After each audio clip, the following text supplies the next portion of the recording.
ওকে, আজকে আমরা স্ট্রাকচারের শেষ ক্লাস প্রবাবলি করব। আশা করি সবটা আজকে আমি কভার করে দিতে পারবো। এরপরেও যদি কারো কোনো কনফিউশন থাকে দেন তোমরা গ্রুপে বলবে, আমি সেই পার্টিকুলার কেসগুলো কখনো আমরা সলভ করে নিতে পারবো যদি কারো কোনো কনফিউশন থেকে থাকে। ঠিক আছে, কনফিউশন ক্লিয়ার ক্লাস হতেই পারে, নো প্রবলেম, বাট মোটামুটি থিওরি আজকে আমি এন্ড করে দেওয়ার চেষ্টা করব।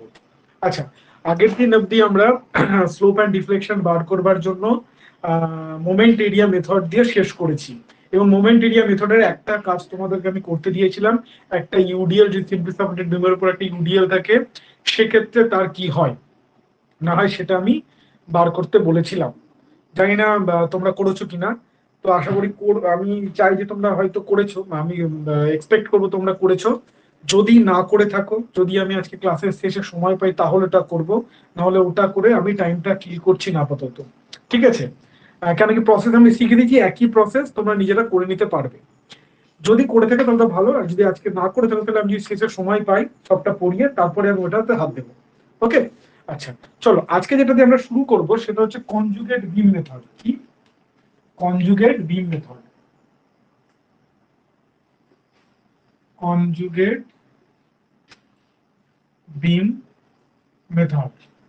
আচ্ছা, কনজুগেট বিম মেথড ইম্পর্টেন্ট ইনস্টেন্স যে এগুলোকে আমাদেরকে ডিটেলে অতটা না পড়লেও চলবে। আমি বলেইছি আগের দিন, স্লোপ ডিফ্লেকশন থেকে বিভিন্ন বিমের বিভিন্ন রকম লোডিং কন্ডিশনে, বিভিন্ন রকম সাপোর্ট কন্ডিশনে কিরকম কি হয়, স্লোপ কোথায় কত হয়, এগুলোই মেনলি পরীক্ষায় কোয়েশ্চেন দেবে।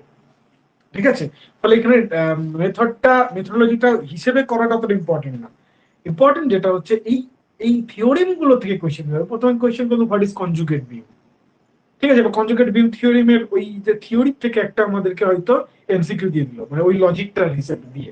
ওকে, সো এই জিনিসটাকে আমাদেরকে জানতে হবে কি জিনিস কনজুগেট বিম মেথড। কনজুগেট বিম মেথড ব্যাপারটা হচ্ছে এরকম যে ধরো আমি একটা এক্সাম্পল দিয়ে করি। ধরো একটা বিম, ঠিক আছে, তো একটা বিমের উপর একটা লোড কন্ডিশন রয়েছে। এবার এই লোডের জন্য তো আমাদেরকে মেইনলি বার করতে হবে স্লোপ আর ডিফ্লেকশন। এই তো বার করতে গেলে আমরা করছি অলরেডি। তো যদি তোমাকে কনজুগেট বিম মেথড দিয়ে করতে বলে সেক্ষেত্রে কি হয় আমি আগে জিনিসটা একটু বলি, তারপর থিওরেমে আসছি। সেক্ষেত্রে বলা হচ্ছে যে তুমি প্রথমে এই যে এরকম লোডিং কন্ডিশন বলে দিচ্ছে, এরকম লোডিং কন্ডিশনের জন্য এই যে বেন্ডিং মোমেন্ট ডায়াগ্রাম হবে সেটা তুমি আগে এঁকে নাও। ঠিক আছে, বেন্ডিং মোমেন্ট ডায়াগ্রামটা কিরকম হবে, এরকম হবে। ঠিক আছে, এর বেন্ডিং মোমেন্ট ডায়াগ্রামটা এরকম হবে। ক্লিয়ার?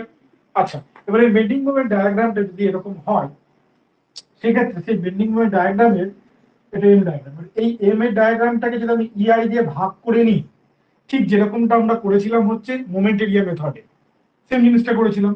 তাহলে এটা যদি আমি ধরে নিচ্ছি এই মোমেন্ট ডায়াগ্রাম হলো, সেটা এটাকে আমি ইআই দিয়ে ভাগ করে একটা পেলাম M by EI diagram.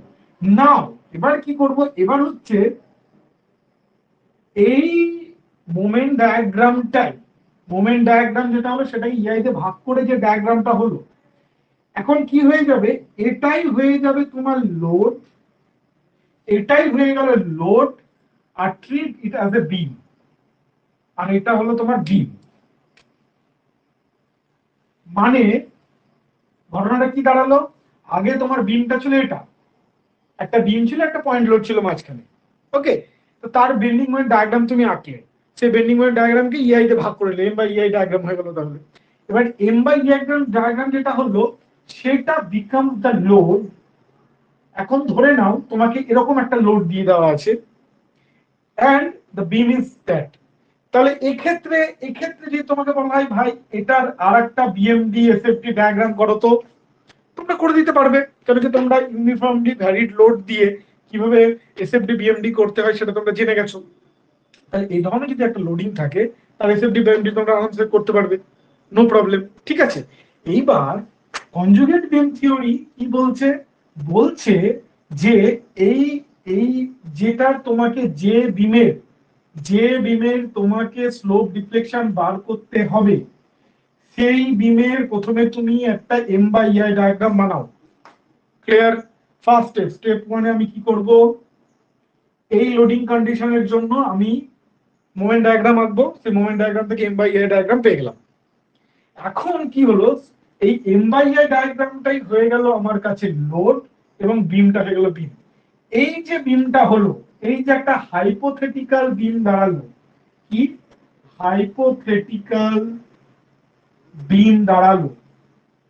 Hypothetical কেন বলছি, কেন কি এটা সত্যি সত্যি তো কাল্পনিক বিম একটা, তাই না?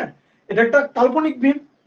কাল্পনিক বিমের লোড কি, লোড হচ্ছে এইটার জন্য যে মোমেন্ট ডায়াগ্রাম এলো, সেই মোমেন্টকে ইআই দিয়ে ভাগ করে যে এমআই ডায়াগ্রাম, সেটা হয়ে গেল লোড।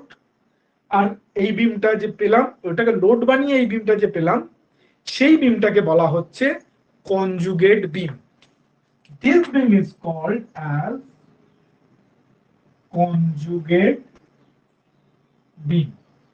নাও তোমাকে যদি কেউ এখন জিজ্ঞেস করে what do you mean by conjugate beam, তাহলে তুমি বলবে conjugate beam is a hypothetical beam, কাল্পনিক বিম প্রথম কথা, কারণ এরকম কোনো বিম নেই। হাইপোথেটিক্যাল বিম যেখানে where the load is equal to the m by ei diagram, যেই বিমের লোড কি না m by ei diagram of the original given beam, যে অরিজিনাল গিভেন বিম আছে তার যে m by ei diagram সেটা হচ্ছে লোড। ক্লিয়ার? যেটা হচ্ছে তোমার লোড, এবং length of the beam will be the same, and others যে বিম কন্ডিশন, বিমের যে লেন্থ সেটা হচ্ছে সেম। অর্থাৎ it's an hypothetical conjugate beam is an hypothetical beam of the same length of its original, ঠিক আছে, having the load equals to the m by ei diagram of the original beam. That beam will be known as conjugate beam. Clear? বোঝা গেছে? কেন কি এইখান থেকে প্রশ্ন হবে, কনজুগেট বিমের এই জায়গা থেকে কনজুগেট বিম কি সেই জায়গা থেকে প্রশ্ন। তো this is the conjugate beam. Clear? আচ্ছা, এবার অ্যাজ পার দ্য কনজুগেট বিম মেথডে কি বলছে, স্যার ডেফিনেশনটা একবার বলবেন? ডেফিনেশনটা হচ্ছে, বুঝে নাও, দেখো আমি বলবাটা ব্যাপার না, ভালো করে বোঝো জিনিসটা। হ্যাঁ, আমি বারবার তোমাদেরকে বোঝাতে। কনজুগেট বিম কি, কনজুগেট বিম হচ্ছে একটা কাল্পনিক বিম, বাংলায় বলছি প্রথমে, একটা কাল্পনিক বিম, যে কাল্পনিক বিমটার ওপর একটা লোড চেপে থাকবে ডেফিনেটলি। সেই লোডটা কি লোড না, অরিজিনাল যে তোমাকে বিমটা দিয়েছে তার যে মোমেন্ট ডায়াগ্রাম, সেটাকে ইআই দিয়ে ভাগ করলে এমআই ডায়াগ্রাম হয়ে গেল, সেই এমআই ডায়াগ্রামটা হয়ে গেল সেই কাল্পনিক বিমটার উপর চাপানো লোড।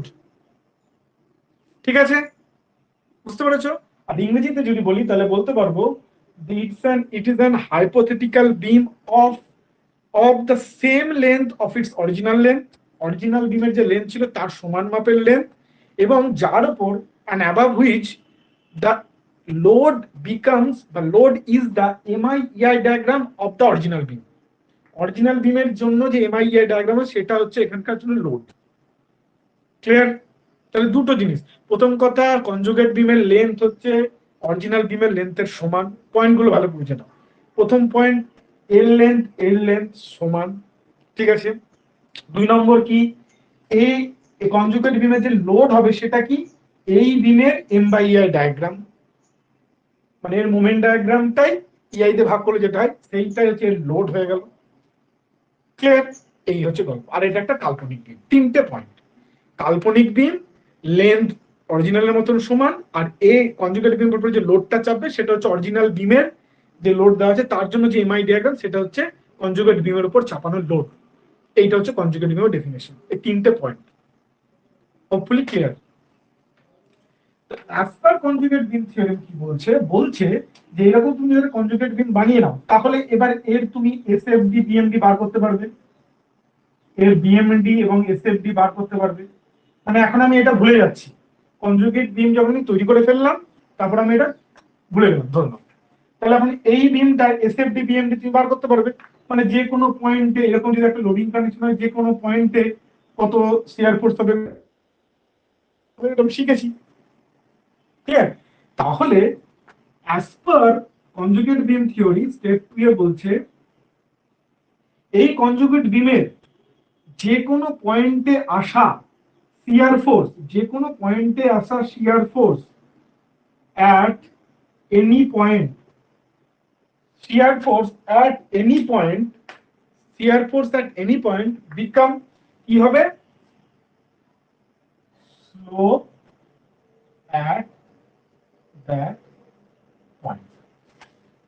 আবার বলছে bending moment at any point is equal to deflection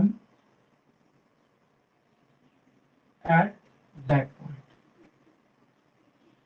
মানে কি হলো, এখন এই যে কনজুগেট বিম বানিয়ে ফেললাম, এই কনজুগেট বিমের যে কোনো পয়েন্টে তুমি যদি শিয়ার ফোর্স বার করো, তাহলে কি পাবে? শিয়ার ফোর্সের যে মানটা পাবে, ধরো তুমি 2 পেলে মান, সেই 2টা মানে কি বলতো? 2টা মানেই হচ্ছে যে অরিজিনাল বিমের, ঠিক আছে? ধরো ধরো তোমাকে কেউ বললো যে ওই অরিজিনাল বিমের এই পয়েন্ট, এখান থেকে নিয়ে ধরো বললো যে এক্স দূরে এই পয়েন্টটা স্লোপ কত বলো আর ডিফ্লেকশন কত বলো, তোমাকে জিজ্ঞেস করলো, তাহলে তুমি কি করবে? কনজুগেট বিমের ঠিক এখান থেকে নিয়ে এক্স দূরে এই পয়েন্টের শিয়ার ফোর্স বার করবে আর বেন্ডিং মোমেন্ট বার করবে। যে শিয়ার ফোর্স যেটা পাবে সেটাই হয়ে গেল তোমার ওই পয়েন্টের স্লোপ, আর বেন্ডিং মোমেন্ট যেটা পাবে এই পয়েন্টে সেটাই হয়ে গেল ওই পয়েন্টের deflection. Clear? This is all about the conjugate beam method. খুবই ইজি কিন্তু একটু লেবোরিয়াস। আমি যখন, আমার ভালো করে মনে আছে, আমি যখন বিটেক স্টুডেন্ট ছিলাম, তখন কি আমার কাছে, আমার পার্সোনালি এটা আমার মত, আমার কাছে সবচেয়ে ইজি মেথড বলে যদি কিছু মনে হতো সেটা হচ্ছে এটা। কেন কেন কি আমি শেয়ার ফোর্স বেন্ডিং ডায়াগ্রাম বার করাটা খুব ভালো করে শিখেছিলাম, আমি বুঝে গেছিলাম, আমার মাথায় ঢুকে গেছিল। আমাকে তুমি যত কমপ্লিকেটেড লোডিংস দাও না কেন, শেয়ার ফোর্স বেন্ডিং আমি সুন্দর করে বার করে দিতে পারবো। কেন কি ওটা একটা মেকানিক্যাল জিনিস, শুধু দেখতে হয়। ওকে, তো আমাকে এখানে আর কিছু ভাবতে হচ্ছে না, আমাকে শুধু একটা দিলাম, তার মুভমেন্ট ডায়াগ্রাম বার করবো, সেই মুভমেন্ট ডায়াগ্রামটা লোড হয়ে গেল, আর আমার কিছু ভাববো না। এবারে লোড দিয়ে কোথায় বার করতে বলা যাবে? এখানে আছে, ওই পয়েন্টে শেয়ার ফোর্স বার করলাম, বেন্ডিং পয়েন্ট বার করলাম, হয়ে গেল, বেরিয়ে গেল আমার স্লোপ আর ডিফ্লেকশন। কিন্তু হ্যাঁ, এবার কি বলতো, একটু এখানে তো আমি সোজা টাইপের একটা লোডিং করেছি, এবার যদি একটু টিপিক্যাল লোডিং হতো তাহলে এমআইএ ডায়াগ্রামটা আরো কমপ্লিকেটেড হবে। হ্যাঁ, সো কমপ্লিকেটেড এসএফডি বিএমডি বার করাটাও কমপ্লিকেটেড হবে। So the procedure may be complicated, মানে অনেকগুলো কমপ্লিকেটেড বলাটা ভুল, অনেকগুলো লেভেরিয়াস, মানে অনেকগুলো স্টেপ আসতে পারে, ঘিচিমিচি স্টেপ আসতে পারে, বাট কি বলবো, মানে ওই আর কি, মানে কিন্তু হচ্ছে খুব মানে সোজা সাপটা একটা স্টেপ। হ্যাঁ, মানে হচ্ছে ব্যাপার কি আর কি, ওই কি বলবো, তোমাকে এখান থেকে মাটি খুঁড়তে হবে, তো এখান থেকে মাটি খুঁড়ে ওখানে ফেলতে হবে, একদম সোজা সাপটা স্টেপ। কি ভাই, তোমার বাড়িতে একটা কোদাল আছে, কোদাল নিলে আর একটা বালতি নিলে, কাটছো, ভরছো, অন্য জায়গায় গিয়ে ফেলছো। এটা কি, এটাতে অনেকক্ষণ টাইম লাগবে। আর আরেকটা প্রসেস হয় কি, যেমন অন্যান্য প্রসেস গুলো কি, তুমি গেলে বা কোথাও থেকে গিয়ে তুমি জেসিবি ভাড়া করলে, সেই জেসিবির সঙ্গে তোমার রেট ফিক্স হলো, সে এলো, তার টাইমিং তোমার টাইমিং ম্যাচ হলো, কাটা হলো, খুলে ফেলা হলো, হ্যাঁ এটা সহজ প্রসেস, ডেফিনেটলি সহজ process, but the first one is simplest but laborious. ঠিক আছে, তো আমার কাছে কনজুগেট বিম মেথডটা সিম্পলেস্ট বাট লেবোরিয়াস মেথড বলে মনে হয়। বুঝতে পেরেছো? কেন কি এখানে কোনো কমপ্লিকেশন নেই। ওকে, চলো আমরা একটা প্রবলেম সলভ করি, তাহলে ব্যাপারটা আরো ক্লিয়ার হয়ে যাবে।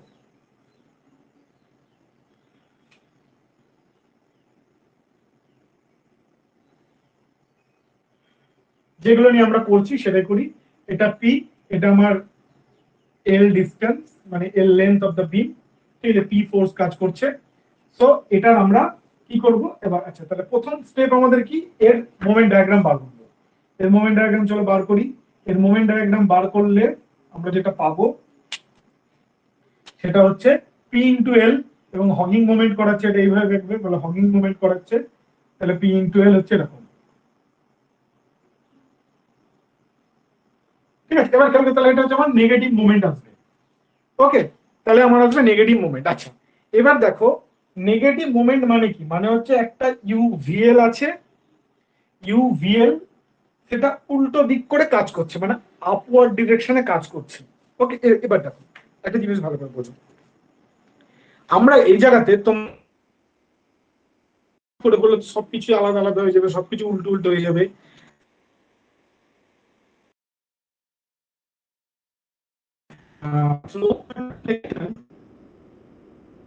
এখানে সাধারণত আমাদের ডিরেকশন বার করতে বলে না, ফলে সাইনের আমাদের এখানে অতটা ইম্পর্টেন্স নেই, কিন্তু যখন তুমি সেইটার সাইন কনভেনশন গুলো কিন্তু প্রপার নেবে, ঠিক আছে, কিন্তু বাট আলটিমেটলি সাইনের দরকার আমাদের কিন্তু নেই, এটা আমি আগের দিনও বলেছি।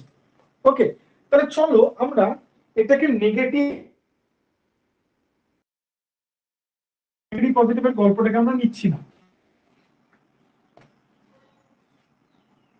মানে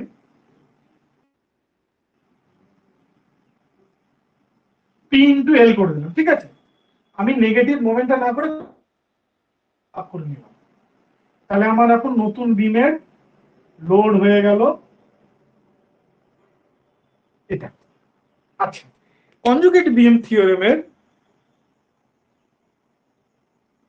দাদা কেটে যাচ্ছে, দাঁড়াও 1 সেকেন্ড, চেঞ্জ করে 1 সেকেন্ড।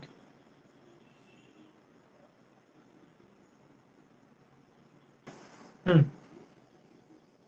ঠিক আছে, আশা করি এবার আর কোনো কাটাকাটির সমস্যা হবে না। ঠিক আছে, আচ্ছা, তাহলে এইটা হয়ে গেল, বুঝতে পারলো তো, আমি পিএল বাই ই আমি নেগেটিভ হয়, অ্যাকচুয়ালি হয় নেগেটিভ, মানে নিচের দিক থেকে আসে লোডটা, কিন্তু বললাম যে সাইন কনভেনশনটাকে আমরা একটু সরিয়ে রাখছি, হিসাবেই তো করবো, তো লোড হিসাবে নিয়ে নিচ্ছি, বলে উপর দিকেই চাপাই ভাই, চলো, ঠিক আছে। ফলে সাইন কনভেনশনটাকে এই জায়গাটাতে আমি সরিয়ে রাখলাম, কিন্তু এটা হিসাব করতে গিয়ে কিন্তু ধরো এটা এখানে এসএফডি পিএমডি বার করতে হবে, তাহলে তখন আবার সাইনের ব্যাপার আছে। হ্যাঁ দেখো, লোডটাকে নেওয়ার সময়তেই শুধু আমি প্লাসটাকে মাইনাস লোড ধরে করলাম, তোমরা যদি মাইনাস লোড ধরে করতে পারো ওয়েল অ্যান্ড গুড, কোনো সমস্যা নেই, ক্লিয়ার। ওকে, আমরা কি করলাম, মাইনাস লোডটাকে উল্টা দিকে করে দিলাম, তাতে কোনো প্রবলেম নেই আনটিল, কিন্তু এইটা করার পরে যখন আমি এসএফডি বিএমডি করব, তখন তো প্লাস মাইনাস ক্যালকুলেশন হবে, তখন তো প্লাস মাইনাসের ব্যাপার হবে, তখন কিন্তু তুমি ঠিকঠাক সাইন কনভেনশন ধরবে, ওখানে কিন্তু এদিক ওদিক করলে হবে না, ঠিক আছে, ক্লিয়ার। আচ্ছা ওকে, চলো এবার একটা জিনিস আমার বলা হয়নি, সেটা হচ্ছে কনজুগেট বিম থিওরেমে ক্যান্টিলিভারের ক্ষেত্রে একটা স্পেশাল জায়গাকে আমরা কনসিডার করব, স্পেশাল একটা রুলস আমরা খেলবো, সেই জন্য আমি ক্যান্টিলিভার ধরে করেছি। কি, কনজুগেট বিম থিওরেমে ক্যান্টিলিভারের ক্ষেত্রে, এমনি বিমের ক্ষেত্রে যদি ফিক্সড এন্ড এটা হয় আর ফ্রি এন্ড এটা হয়, কনজুগেট বিমের ক্ষেত্রে কিন্তু পুরো কেসটা উল্টা হয়ে যাবে, অর্থাৎ কনজুগেট বিম তৈরি হওয়ার পর ফ্রি এন্ডটা হয়ে যাবে আমার ফিক্সড এন্ড, আর ফিক্সড এন্ডটা হয়ে যাবে আমার ফ্রি এন্ড। এটা শুধুমাত্র ক্যান্টিলিভার বিমের ক্ষেত্রে ঘটছে, free end will be fixed end and fixed end will be free end, এটা কিন্তু মাথায় রাখবে শুধুমাত্র এই আমার এই ক্যান্টিলিভার বিমের ক্ষেত্রে, ঠিক আছে। কনজুগেটিভ বিম তৈরি হলে free end will be fixed end, এটা অনেক সময় তোমাকে এমসিকিউ তে দিতে পারে, ঠিক আছে, সো এটা মাথায় রাখবে। ওকে, আচ্ছা, তাহলে এবার আমার কনজুগেট বিম তৈরি হবে, তাহলে এটা হলো আমার কনজুগেট বিম, লেন্থ ইকুয়াল সি থাকবে। এবার আমাকে বার করতে বলেছে, পরীক্ষায় কোয়েশ্চেন দিয়েছে, ধরুন এটা এ পয়েন্ট, এটা বি পয়েন্ট, আমাকে পরীক্ষায় জিজ্ঞেস করেছে থিটা এ কত হবে এবং ওয়াই এ কত হবে, থিটা এ কত হবে এবং ওয়াই এ কত হবে, ক্লিয়ার, অর্থাৎ এই পয়েন্টে কত হবে। তাহলে আমরা কি জানি, এটা হয়ে গেল আমার এখন কনজুগেট বিম, আমরা জানি as per the theorem theta A মানে কি, এই এর স্লোপ বার করতে বলেছে, এর স্লোপ মানে হচ্ছে কনজুগেট বিমে এই পয়েন্টে, এই এ পয়েন্টে কি শিয়ার ফোর্স, যদি আমি এই এই এন্ডে শিয়ার ফোর্স যদি বার করতে পারি, এই এ পয়েন্টে যদি আমি শিয়ার ফোর্স বার করতে পারি, ঠিক আছে, তাহলে হয়ে গেল, তার মানে আমাকে থিটা এ অ্যাজ পার কনজেক্ট তাহলে হচ্ছে কি শিয়ার ফোর্স অ্যাট এ, আর Y A bending moment at A, clear, shear A and bending moment at A, এটা ক্যান্টিলিভার বিম, এরকম একটা লোডিং আছে, তার এই পয়েন্টে শিয়ার ফোর্স আর বেন্ডিং ফোর্স বার করো, এর চেয়ে সোজা কি, চলো ঘাটান করে আমরা করে ফেলি। তাহলে শিয়ার ফোর্স আর এই পয়েন্টে শিয়ার ফোর্স কত হবে, মানে ভার্টিক্যাল ফোর্স আমরা যেরকম করে জানি, তাহলে এটা হয়ে গেল আমার সেকশন, এটা বার করতে বলেছে, তাহলে শিয়ার ফোর্স মানে যে এখানকার সমস্ত ভার্টিক্যাল ফোর্স, সমস্ত ভার্টিক্যাল ফোর্স কি, হাফ গুণিত ভূমি গুণিত উচ্চতা পিএল বাই ইআই, ঠিক আছে, পিএল বাই ইআই। এবার এটা পজিটিভ না নেগেটিভ, যদি এরকম করে উপর দিকে লোডিং ধরেছি আমরা, তাহলে কি করছে, সেকশনের এদিক কি ঘোরাচ্ছে, অ্যান্টি ক্লকওয়াইজ ঘোরাচ্ছে। এটা কোন দিক ঘোরাচ্ছে, অ্যান্টি ক্লকওয়াইজ ঘোরাচ্ছে। তো এটাকে তুমি নেগেটিভ দিতে পারো, যদি এখানে সাইনের যদি একটাই টার্ম হচ্ছে, সাইনের কোনো প্রবলেম নেই, চলো নেগেটিভ ইনকাম। ওকে, কিন্তু আলটিমেটলি ওই সাইনটা আলটিমেট যেটা বেরোবে সেখানে তুমি সাইনটা ইগনোর করবে। কেন? কারণ কি হচ্ছে, স্টার্টিং এ তোমরা সাইনটা ইগনোর করে লোডিংটাকে করেছো, বুঝতে পেরেছো? বলে আলটিমেটলি যেটা বেরোবে সেখানে সাইনটা উল্টো মানে ইগনোর করে দেবে। ওকে, আচ্ছা, তাহলে এটা হয়ে গেল আমার থিটা এ। থিটা ইকুয়ালটা হচ্ছে কি, P L square by 2 EI। দেখো তোমার ওই গল্পতে চলে যাও, আগের দুটো মেথড দিয়ে বার করা হয়েছিল, ওটার সাথে এটা দেখবে মিলে গেছে। ওকে, আচ্ছা তাহলে চলো বেন্ডিং মোমেন্ট বার করি। এই পয়েন্টে বেন্ডিং মোমেন্ট কত হবে, এই পয়েন্টে বেন্ডিং মোমেন্ট হচ্ছে এইটা, এখানে মোমেন্ট দেবে কতটা, তাহলে এর প্রথমে হচ্ছে এরিয়া, এরিয়া হচ্ছে কত বার করলাম এখনই, P L square by 2 EI গুণিত হচ্ছে মোমেন্ট নিব, তাহলে মোমেন্ট হচ্ছে এখান থেকে এটা, মানে হচ্ছে 2L/3, ঠিক আছে, সেটা ইকুয়াল টু ওয়াই এ, তাহলে 2 ঘাচান, তাহলে হয়ে গেল PL³/3 EI। দেখো তো মিললো কিনা, আগের বারগুলোতে আমরা যেরকম করে বার করেছি, এটাতে যা যা আনসার এসছে এখানেও কিন্তু ঠিক একই আনসার এলো। তাহলে এই হয়ে গেল আমাদের কনজুগেট বিম মেথড। ওকে, তাহলে তোমাদের এই মেথড গুলো থেকে কিন্তু থিওরেম থেকে কিন্তু প্রশ্ন আসতে পারে, প্লাস সমস্ত কন্ডিশন গুলোর জন্য, সমস্ত লোডিং কন্ডিশন গুলোর জন্য তোমরা একটা লিস্ট বানিয়ে নাও, ঠিক আছে, যে both end hinge simply supported beam মাঝখানে একটা পয়েন্ট লোড, তাহলে তার এন্ড স্লোপ কত, ম্যাক্সিমাম ডিফ্লেকশন কত, ক্যান্টিলিভার বিম উইথ ইউডিএল তার ম্যাক্সিমাম স্লোপ কত, ম্যাক্সিমাম ডিফ্লেকশন কত কত হয়, এগুলো একটা চার্ট বানিয়ে নাও। এটা কিন্তু তোমাদেরকে বলছি, তোমাদের এক্সামের জন্য এটাকে ভীষণ লাগবে, make a chart of it, ঠিক আছে। সেই চার্টটা অনুযায়ী তোমরা প্রতিদিন একটু একটু করে দেখবে। দেখো তোমাদেরকে আমি করবার, যদি কোনো কারণে পরীক্ষায় ভুলে গেছো, একটু কনফিউশন হচ্ছে, বার করে নেবে। একটা কোয়েশ্চেন ভুল করা কিন্তু খারাপ, ঠিক আছে। এমসিকিউ পরীক্ষায় আমি বারবার বলবো, এই জ্ঞানগুলো আমি পরীক্ষার ক্লাসের মাঝে মাঝে দেবো, একটাও ভুল কোয়েশ্চেন করবে না, একটাও। কনফিউশন এতটুকু আছে তবুও করবে না, do not attend.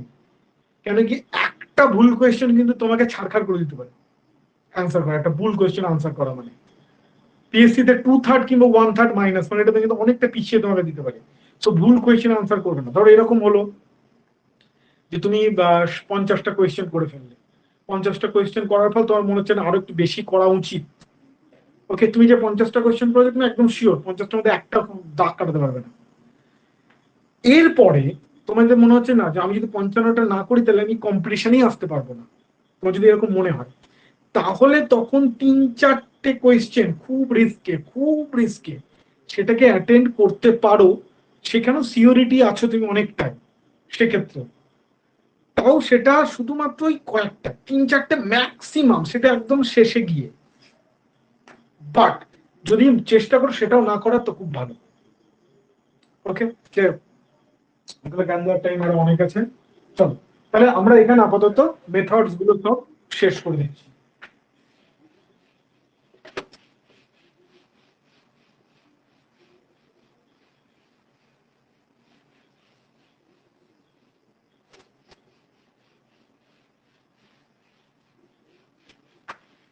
Next next আমরা আসবো, আজকে একটা ইন্টারেস্টিং জিনিস করব, সেটা হচ্ছে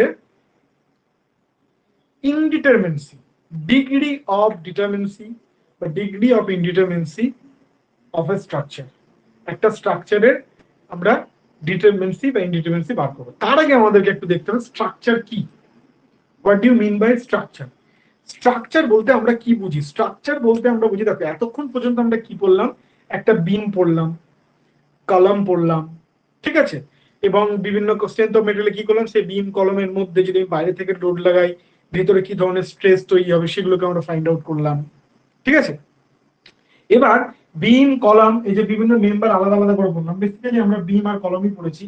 এবার এগুলোকে যদি জুড়ে দিয়ে, ঠিক আছে, এরকম মেম্বার গুলোকে জুড়ে জুড়ে জুড়ে জুড়ে যদি একটা স্কেলিটন বানায়, ঠিক আছে, মানে ধরে নাও বিম হচ্ছে একটা মানে বিম হচ্ছে ধরো একটা হাড্ডি, আর কলম হচ্ছে আর একটা হাড্ডি পার্ট, এরকম এরকম বডির বিভিন্ন পার্ট গুলো আমরা পড়লাম ধরো, ঠিক আছে। তো এই পার্ট গুলোকে যদি জুড়ি, তাহলে একটা একটা কঙ্কাল তৈরি হবে, স্কেলিটন মানে একটা কঙ্কাল তৈরি হবে। সো দিস কঙ্কাল বা this skeleton is called a structure. Okay, তাহলে অনেকগুলো মেম্বারকে আমরা জুড়ে দিলাম। এবার জোড়াটা, এই যে জুড়ছি, কিভাবে জুড়বো? জোড়ার ক্ষেত্রে অনেক ধরনের জোড়া হয়। তুমি কি বলে, ওয়েল্ডিং করে জয়েন করতে পারো, তুমি পিন করতে পারো, তুমি রিজিড জয়েন্ট বানাতে পারো, অনেক রকম ভাবে জুড়তে পারো, ঠিক আছে। বাট মোদ্দা কথা, অনেকগুলো মেম্বারকে জুড়ে, মেম্বার মানে কি, যে বিম একটা মেম্বার, কলম একটা মেম্বার, এগুলো হচ্ছে মেম্বার, জুড়ে যখন একটা স্কেলিটন দাঁড়াবে, that will be termed as structure. Clear? এবার স্ট্রাকচারকে ক ধরনের ভাগ করা যেতে পারে? তবে আমরা পড়ছি হচ্ছে স্ট্রাকচার। স্ট্রাকচার, তাহলে স্ট্রাকচারকে প্রথম কথা, যদি তুমি মেটেরিয়াল, কি মেটেরিয়াল দিয়ে তুমি স্ট্রাকচার বানাচ্ছ সেই দিক দিয়ে দেখো, তাহলে তো তুমি জানো যে হ্যাঁ, তাহলে তো বলতে পারো যে স্ট্রাকচার চলতে পারে। যখন আমরা রিইনফোর্স সিমেন্ট কংক্রিট ইউজ করছি, তাহলে দেখো,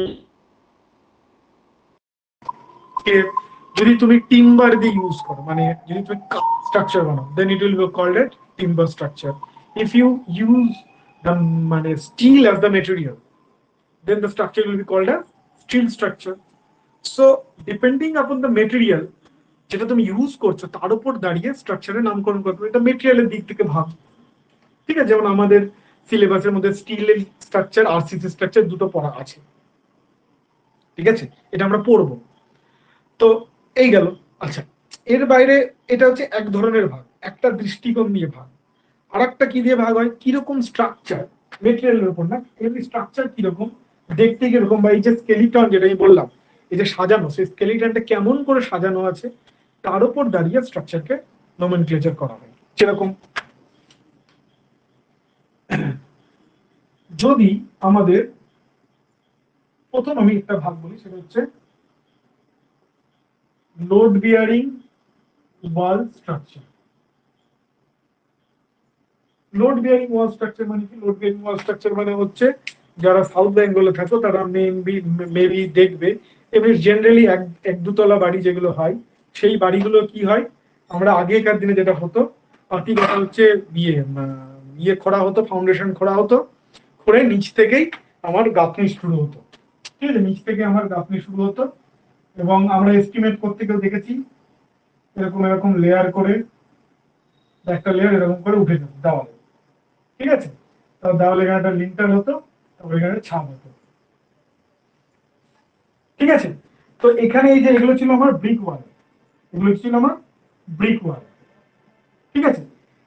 এক্ষেত্রে এই ধরনের স্ট্রাকচার গুলোর ক্ষেত্রে কি হতো, যে ছাদের সমস্ত লোডটা কি হতো, যে দেওয়ালগুলো থাকতো সেই দেওয়ালগুলো নিজে নিয়ে নিত। মানে টোটাল যে লোডটা ছাদের বা টোটাল স্ট্রাকচারের যে লোডটা আসতো হচ্ছে দেওয়ালে, এবং দেওয়ালগুলো ফাউন্ডেশনের মধ্যে দিয়ে মাটিতে ছেড়ে দিত, ঠিক আছে। এই ধরনের স্ট্রাকচারকে বলা হতো হচ্ছে লোড বিয়ারিং ওয়াল স্ট্রাকচার। সাধারণত দুতলা থেকে তিনতলা এটাকে অ্যালাউ করা হয়, তার বেশি এটাকে অ্যালাউ করা হয় না। এটা economical rather than frame structure. Okay, এগুলো তোমরা মোটামুটি জানো। এটাকে বলা হয় লোড বিয়ারিং স্ট্রাকচার। 2 নম্বর স্ট্রাকচারকে আমরা কি বলতে পারি? Frame structure.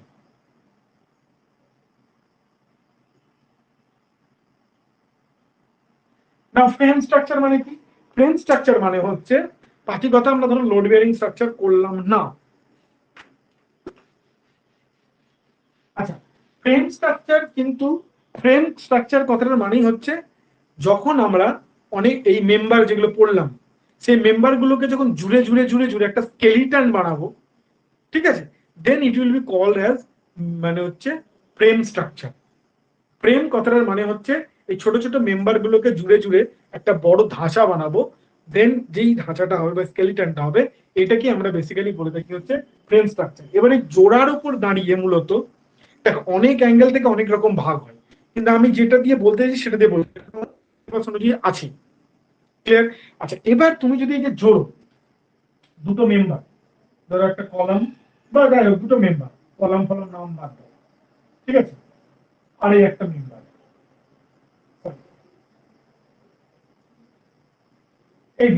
এই দুটো মেম্বারকে তুমি যদি এখানে একটা পিন দিয়ে জয়েন করো, কি দিয়ে জয়েন করছো? একটা পিন জয়েন করছো।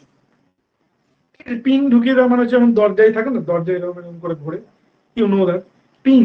যদি if you are doing the joint as the pin joint, তাহলে এই এই দিয়ে তারপর এই পিন জয়েন্টটা জুড়ে জুড়ে জুড়ে জুড়ে তুমি যদি একটা স্ট্রাকচার বানাও, তাহলে সেটা হয়ে যাবে হচ্ছে পিন জয়েন্ট ফ্রেম স্ট্রাকচার। তাহলে কি হবে সেটা? সেটা হবে pin joint frame structure. Clear? আচ্ছা, আরেকটা হতে পারে, ধরো দুটো মেম্বারকে আমি পিন জয়েন্টে লাগালাম না, আমি দুটো মেম্বারকে এখানে একদম রিজিড জয়েন করে দিলাম, পিন না করে একদম রিজিড। রিজিড মানে তো আমরা জানি, এগুলো আমরা সব আগে পড়েছি, পিন জিনিস কি, রিজিড। রিজিড মানে হচ্ছে এ আর নড়বে চড়বে না, there will be no deformation in that joint. মানে এই মেম্বার আলাদা ডিফর্ম করবে না, এই মেম্বার আলাদা ডিফর্ম করবে না। করলে দুটো একসাথে করতে পারে, অন্য ব্যাপার, ঠিক আছে, কিন্তু দুটো একে অপর থেকে কোন রকম আলাদা করে ডিফরমেশন হবে না, that is called rigid joint. তাহলে এইভাবে রিজিড ভাবে তুমি জয়েন করতে পারো, তখন সেক্ষেত্রে আমরা এটাকে বলবো হচ্ছে রিজিড জয়েন্ট ফ্রেম স্ট্রাকচার। ঠিক আছে, আমি মেকানিজমের উপর দাঁড়িয়ে আমি বললাম আগে, ঠিক আছে। তাহলে ফ্রেম স্ট্রাকচার মূলত আমরা পিন জয়েন্ট ফ্রেম স্ট্রাকচার অথবা রিজিড জয়েন্ট ফ্রেম স্ট্রাকচার বলি। আচ্ছা, পিন জয়েন্ট ফ্রেম স্ট্রাকচারের উদাহরণ হচ্ছে, এক্সাম্পল হচ্ছে কি, ট্রাস। কি না, ট্রাস। ট্রাস মানে তো আমরা জানি ট্রাস কিরকম হয়, জেনারেলি এরকম ট্রায়াঙ্গেল ট্রায়াঙ্গেল শেপের হয়, তোমরা জানো। এইটাকে আমরা বলি হচ্ছে ট্রাস। তো ট্রাস কাকে বলবো? ট্রাসের ক্ষেত্রে হচ্ছে পিন জয়েন্ট ফ্রেম স্ট্রাকচার, অর্থাৎ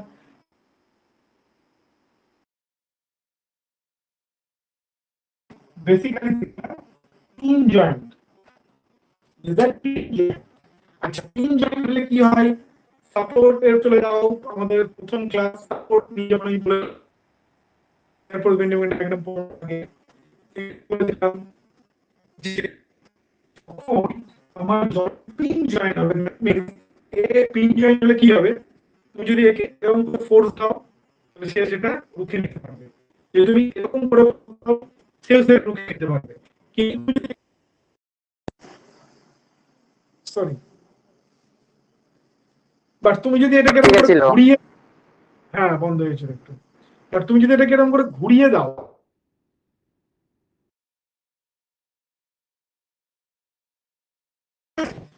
পিন জয়েন্ট স্ট্রাকচারে কোনো মুভমেন্ট আসে না, কেন কি মুভমেন্ট না, স্যার কেটে যাচ্ছে বারবার। সো আমরা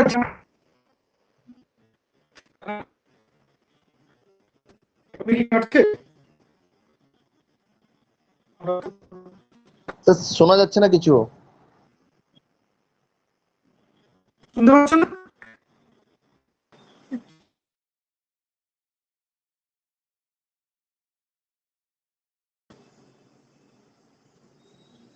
পাচ্ছ শুনতে? এবার স্যার ঠিক আছে, কিন্তু আদৌ কিছুই শুনতে পাইনি স্যার। কোথা থেকে শুনতে পাবো? স্যার ওই যে পিন জয়েন্ট হলো, মুভমেন্টের ব্যাপারটা আর বুঝলাম না ঠিক আছে। আচ্ছা, বলছি মানে এই লাস্ট এইটুকু।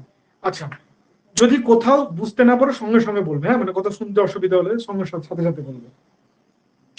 বলা হচ্ছে যে পিন জয়েন্ট মানে কি? পিন জয়েন্ট মানে হচ্ছে দুটোর, এই যে আমার ধরো এইটা আর দুটোর মধ্যে তুমি এখান দিয়ে একটা পিন ফুটিয়ে দিলে, এই পাশ থেকে ও পাশে একটা পিন ফুটিয়ে দিলে, ঠিক আছে, মানে এইভাবে একটা পিন ফুটিয়ে দিলে পাশ পাশ করে দিলে দুটোকে, তাহলে কি হবে? আমি এগুলো আগেও বলেছি, পিন জয়েন্ট মানে কি হবে। এবার এবার তুমি এদিক থেকে একটা ফোর্স দিচ্ছ, তো এই জয়েন্টটা কি করবে? এই ফোর্সটাকে আটকে দিতে পারবে, কেন কি পিন ফুটেও বেরিয়ে যেতে পারবে না এরকম করে, ভালো কথা। সো এই ফোর্স আটকে দেবে। আবার এদিক থেকে যদি তুমি ফোর্স দাও, ও কিন্তু এইটা জয়েন্টটা বেরিয়ে যেতে পারবে না, কেন কি এই জয়েন্ট আটকে দেবে পিনটা। বাট তুমি যদি একে একে এরকম করে ঘোরাও, এই মেম্বারটাকে নিয়ে এরকম করে ঘোরাও, তাহলে কিন্তু ও রেজিস্ট করতে পারবে না, ঘুরে যাবে, কেন এটা পিন জয়েন্ট। তো পিন জয়েন্টে এই ফোর্স, এক্স ডিরেকশনে ফোর্স, ওয়াই ডিরেকশনে ফোর্স ও আটকে দেয়, কিন্তু ও রোটেশনকে আটকাতে পারে না। ঠিক আছে, সেই জন্য হিঞ্জ সাপোর্টে কি বলেছিলাম, দুটো রিয়াকশন আসে।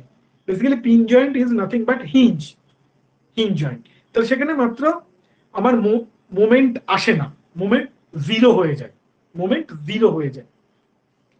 তো ট্রাসের ক্ষেত্রে এটা আমি বলে দিয়ে রাখি, ট্রাসের ক্ষেত্রে তোমাদের যেটা আছে, পিএসসি যেই সিলেবাস স্পেসিফিক্যালি ট্রাস ফ্রেমটা আছে, অর্থাৎ পিন জয়েন্টের ফ্রেম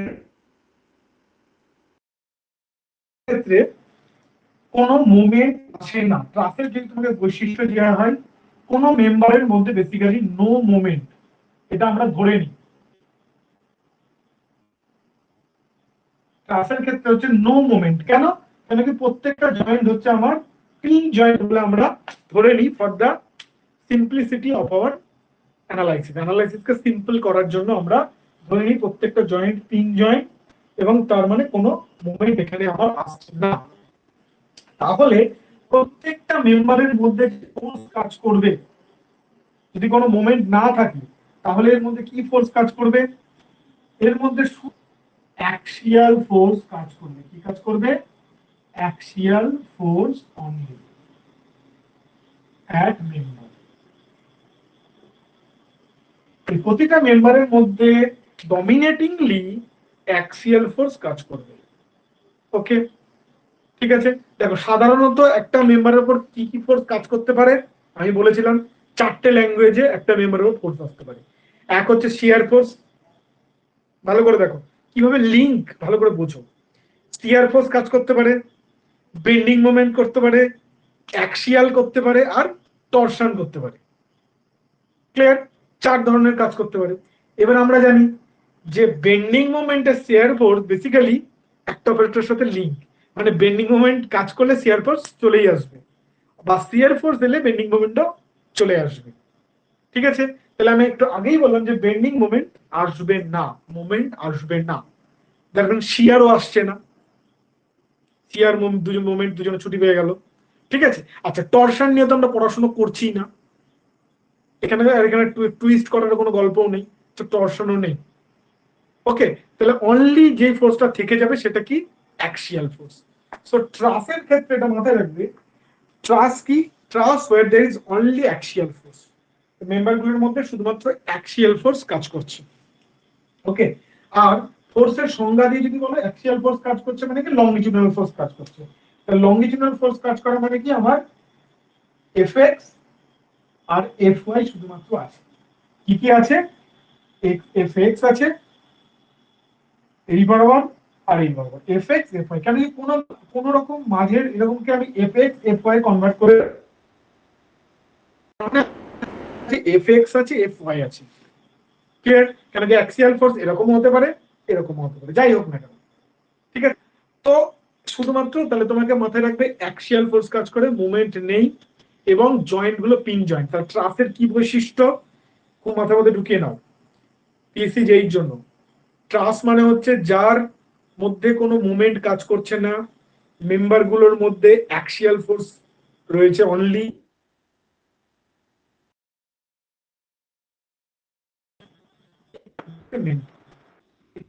আটকে গেল স্যার। আচ্ছা আমি বললাম আটকে গেছিল স্যার, আরেকবার একটু বলেন। ট্রাসকে আমরা কি দিয়ে ডিফাইন করি? ট্রাসকে ডিফাইন করি, এক হচ্ছে কি, truss should be all the joint should be pin, all the joint should be pin. দু নম্বর অ্যাক্সিয়াল ফোর্স অনলি, শুধুমাত্র অ্যাক্সিয়াল ফোর্স এর মধ্যে থাকবে। ঠিক আছে, আর তিন নম্বর হচ্ছে নো মুভমেন্ট।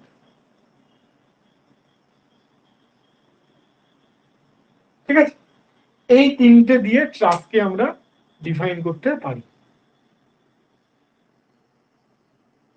ওকে, তাহলে তোমাকে যদি কেউ ট্রাস্ট জিজ্ঞেস করো তুমি বলবো যে এগুলো হচ্ছে ট্রাস্ট। আচ্ছা না, স্যার রেলওয়ে এবার ব্রিজে ট্রাসটা কেন ইউজ করা হয় যদি একটু বলেন? রেলওয়ে ব্রিজে না, মানে মানে রোড মানে দুটো জিনিস। নরমালি আমাদের রোডে ইউজ করা হয় না, কিন্তু রেলওয়ে ব্রিজে মাস্ট হ্যাভ ট্রাস থাকেই, দেখতে পাওয়া যায়। না, দুটো জিনিস আছে। একটা হচ্ছে তোমার কিরকম স্প্যান আছে আর কিরকম লোডিং আছে, তুমি কি স্ট্রাকচার কোথায় ইউজ করবে তার কিছু ক্রাইটেরিয়া আছে। ঠিক আছে, তুমি তো এবার বলতে পারো দাদা রেলে তো সবসময় দেখবে স্টিলের ব্রিজ বানানো হয়, কিন্তু রোডের জন্য তো সবসময় কংক্রিটের ব্রিজ বানানো হয়। বুঝতে পেরেছো তো? হ্যাঁ আচ্ছা, রেলে এবার যে স্টিলের ব্রিজ, এবার কখন তুমি স্টিলের ব্রিজ বানাবে আর কখন তুমি রোডের মানে আরসিসির ব্রিজ বানাবে বা প্রিকাস্ট প্রিস্টেস কংক্রিট ব্রিজ বানাবে, সেটা ডিপেন্ড করে হচ্ছে স্প্যান, অনেকগুলো ফ্যাক্টরের উপর ডিপেন্ড করে। স্প্যান কিরকম আছে, তার উপর লোডিং কিরকম আসছে, এবার লোডিং কি, লোডিং এর নেচার কি, হ্যাঁ লোডিং কি খুব বেশি ভাইব্রেশন দিচ্ছে না দিচ্ছে না। ঠিক আছে, যেমন রেলের ক্ষেত্রে ভাইব্রেশন ইজ প্রচন্ড ভাবে কাজ করে। ঠিক আছে, তো এগুলো সমস্ত কন্ডিশন গুলোকে একসাথে করে কিন্তু তারপর ডিসিশন নেওয়া হয় যে ব্রিজটা কিরকম হবে। ঠিক আছে, এবার দেখো, অবশ্যই স্টিল ব্রিজের ক্যারিং ক্যাপাসিটি মোর দেন আরসিসি ব্রিজ। ঠিক আছে, আরসিসি ব্রিজের চেয়ে স্টিল ব্রিজের ক্যারিং ক্যাপাসিটি মোর, ও অনেক বেশি ভাইব্রেশন নিতে পারে, যেটা আরসিসি ব্রিজ অত ভাইব্রেশন নিতে পারে না। কেন কি ইন্টারনাল ক্র্যাকস থেকে, কংক্রিট ব্রিটেল মেটেরিয়াল, কংক্রিটের মধ্যে ব্রিটেলনেস বেশি, সেইগুলো ব্যাপার আছে। ঠিক আছে, সেখানে স্টিলটা অনেক ভালো। বুঝতে পেরেছো? আচ্ছা, আরো অনেকগুলো জিনিস আছে, যে যেমন ধরো কোন স্ট্রাকচার যদি কোনো ফোর্সকে রিলিজ করে দিতে পারে, ঠিক আছে, রিলিজ করে দিলে তাহলে কি হয়, মানে এমন ভাবে স্ট্রাকচারটা যদি ডিজাইন করো যেখানে কোনো একটা ফোর্স রিলিজ হয়ে গেল, তাহলে সেটার মধ্যে কি একটা ফোর্স কম এলো, বাট তারপরে যদি স্ট্রাকচারটা স্টেবল হয়ে যায় তাহলে সেটা আমাদের বেনিফিটস। যেমন কার্ড স্ট্রাকচার, যদি তোমরা জানো এগুলো বিটেকে যারা পড়েছে তারা জানো কার্ভ স্ট্রাকচার। কার্ভ কেন করা হয় বলতো, স্ট্রাকচারে কার্ভ কেন করা হয়? বিকজ অফ, কার্ভ করা হয় হচ্ছে ওই স্ট্রাকচারটা ডিফ্লেক্টেড বিমকে ডিফ্লেকশনের পরে যেরকম একটা শেপ হবে সেই শেপে হয়। এই ফলে কার্ভ স্ট্রাকচারকে তুমি যে অ্যানালাইসিস করো দেখবে যে ওর বেন্ডিং মোমেন্ট জিরো পয়েন্ট, মানে একটা ফোর্সকে আমরা রিলিজ করে দিতে পারি শুধু স্ট্রাকচারটাকে ওরকম বানিয়ে। ঠিক আছে, আর ট্রাসের ক্ষেত্রে আমরা মুভমেন্ট জিরো করে দিতে পারছি, শুধুমাত্র অ্যাক্সিয়াল ফোর্সকে প্রিডমিনেটিং হচ্ছে, তাহলে আমাদের অনেকগুলো কনসিডারেশন কমে যায়। ঠিক আছে, তো আমি এগুলো একটা জেনারেল আলোচনা করলাম, বাট কখন কোন ব্রিজ চুজ করব সেক্ষেত্রে আমাদের একটা ফ্যাক্টরের উপর কিন্তু ডিপেন্ড করে না, এটা কিন্তু মাথায় রাখো। স্প্যান কত, কি ধরনের লোডিং কন্ডিশন, হ্যাঁ কি ধরনের সাইট কন্ডিশন, অনেক কিছুর উপর দাঁড়িয়েই কিন্তু এগুলো ডিসাইড করা হয়। বুঝতে পেরেছো? তার পেছনে গল্পটা আমি একটু বলবার চেষ্টা করলাম। হ্যাঁ স্যার, এটা একটা ওভারঅল ধারণা দিয়ে দিলেন। আমি একটা ওভারঅল ধারণা দিলাম, এইগুলো পয়েন্ট। ঠিক আছে, আবার আর যেখানে কার্ভ ধরো স্ট্রাকচার বলতে যে অনেকগুলো ব্রিজ দিয়ে থাকে একটু কার্ভের মতো হয়, সেই টাইপ কথা বললেন তো? স্ট্রাকচার মানে হচ্ছে, তোমরা যদি কখনো পাহাড়ের মধ্যে গিয়ে দেখেছো তো পাহাড়ে যে কাটা হয়, ওই যে হ্যাঁ হ্যাঁ হ্যাঁ পাহাড়ে কি বলে ওটাকে? হ্যাঁ। আরে কি যে টানেল টানেল টানেল দেখবে এরকম করে কাটা হয় টানেলের ভেতরে, জাস্ট বিকজ অফ দ্যাট এখানে মোমেন্ট রিলিজ হয়ে যায়। বুঝতে পেরেছো তো? যে কি এগুলো স্ট্রাকচারের আরো উপরের পড়াশোনা, মোটামুটি একটা ধারণা তোমরা নিয়ে রাখো। ঠিক আছে, স্ট্রাকচার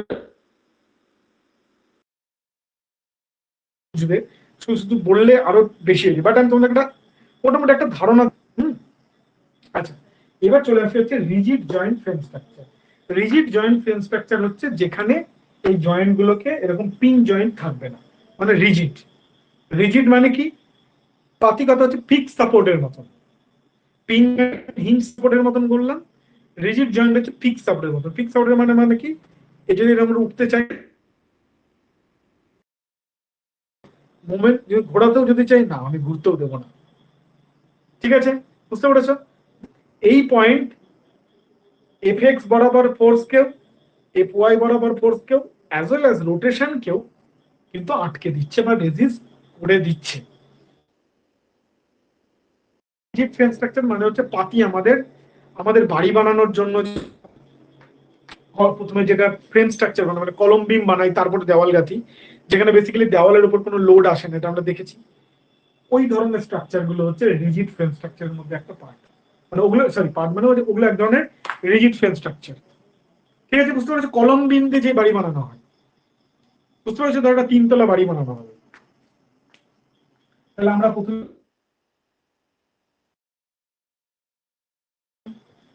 কলম তুললাম, এটা ফাউন্ডেশন দিলাম, এটা কলম তুললাম, আবার এটা কলম তুললাম, 3 তলা বাড়ি বানাবো, আবার এটা তুললাম, এখানে একটা কলম আছে। ঠিক আছে, তো এইটা যে বানালাম আরসিসি ফ্রেম স্ট্রাকচার, এটা is the example of rigid joint frame structure. এটাকে আমরা এখানে ধরে নিই, এবং আমি জানি আরসিসি তে কিন্তু আমরা ধরে নিই এটা একটা মনোলিথিক স্ট্রাকচার, মানে আরসিসি তে অ্যাকচুয়ালি উচিত সবগুলো একসাথে ঢালাই করা। ঠিক আছে, বুঝতে পারছো তো?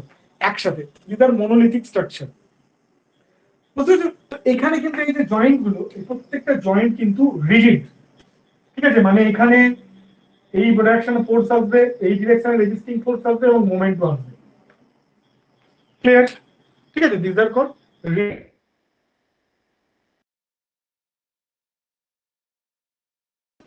ক্লিয়ার। ঠিক আছে, তাহলে এই হয়ে গেল আমাদের রিজিড ফ্রেম স্ট্রাকচারের মধ্যে পড়লো। এছাড়াও আরো কতগুলো স্ট্রাকচার যেগুলো আমি একটু আগে বললাম, কার্ভ স্ট্রাকচার হতে পারে,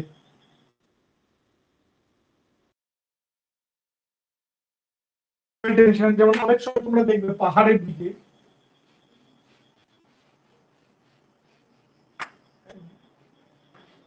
হয় ঝুলন্ত ব্রিজ। ঠিক আছে,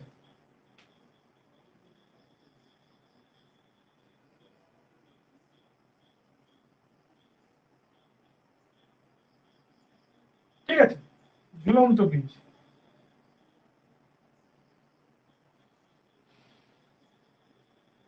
ঠিক আছে, দেখো এরকম করে ঝুলন্ত ব্রিজ, এবং সেগুলো সবই কেবল টেনশন। এগুলো কি থাকে?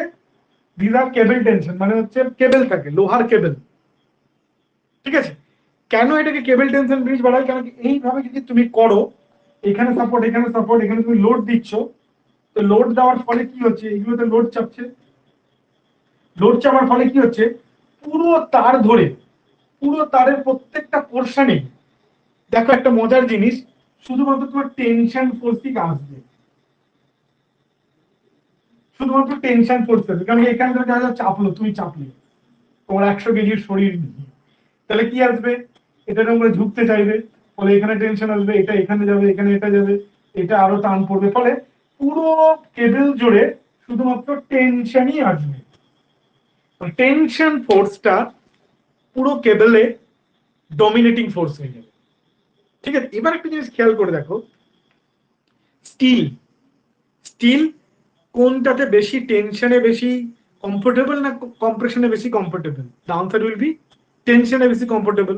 মানে টেনশনে ভাই আমাকে যত ইচ্ছা টান, টেনশনে ওদের স্ট্রেংথ অনেক বেশি স্টিলের। ফলে কি হচ্ছে? আমি এটাকে কেবল দিলাম, স্টিলের কেবল বানিয়ে দিলাম, তাহলে কি হবে? ও অনেক বেশি লোডও সহ্য করতে পারলো, আমার পারপাস সার্ভ হয়ে গেল।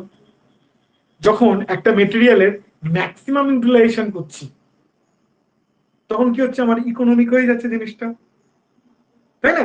মানে পাতি কথা হচ্ছে, ধরো তোমার 200 কেজির দুটো বস্তা আছে, তুলে নিয়ে অন্য একটা জায়গায় যেতে হবে।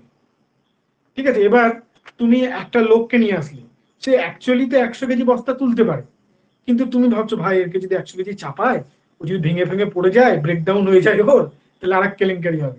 তাই তুমি কি করলে? ওকে বললে ভাই তোকে 100 কেজি তুলতে হবে, 50 কেজি করে তুলতে, সেজন্য 4 জন লোক লাগবে 200 কেজি তোলার জন্য। এবার কি? এবার হচ্ছে যে তুমি এমন একজন লোক, এবার ওই লোকটাকে যখন 100 কেজি নিতে পারে, এবার তুমি বলে যে নে ভাই তুই 100 কেজি নে, তাহলে তোমার কটা লোক লাগবে? 2টো লোক লাগবে। ঠিক আছে, এবার স্টিলকে আমি ইউজ করছি কিসে? টেনশনে। মানে এখানে স্টিল অনেক বেশি কার্যক্ষমতা আছে তার, তাহলে স্টিলকে ইউজ করছি, টেনশনে ইউজ করছি, তাহলে কি হবে? আমি এর ম্যাক্সিমাম ইউজ করতে পারবো, তাহলে কি হবে? আমার স্টিলের সেকশন কম লাগবে বা কোয়ান্টিটি কম লাগবে, so it will B economical structure. কারণ এখানে দুটো পাহাড়ের মাঝখানে স্প্যান অনেক বেশি হয়, বুঝতে পারছো তো? So that is Y cable tension bridge use. এগুলো এক ধরনের স্ট্রাকচার। এরকম আরো অনেক আছে, আমরা মূলত যেগুলো যেগুলো দেখি সেগুলো একটা আলোচনা করবার চেষ্টা করলাম। ঠিক আছে, তোমাদের এইগুলোই কিন্তু আছে। ওকে, আচ্ছা, তোমাদের সিলেবাস আরেকটা জিনিস আছে, সেটা কি? সেটা হচ্ছে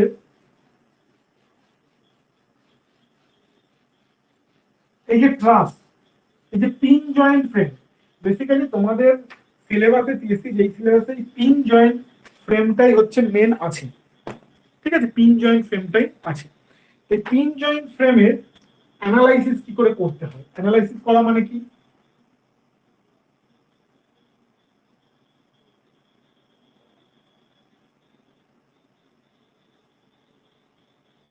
অ্যানালাইসিস করা মানে হচ্ছে, এটা ধরুন সাপোর্টের উপর আছে,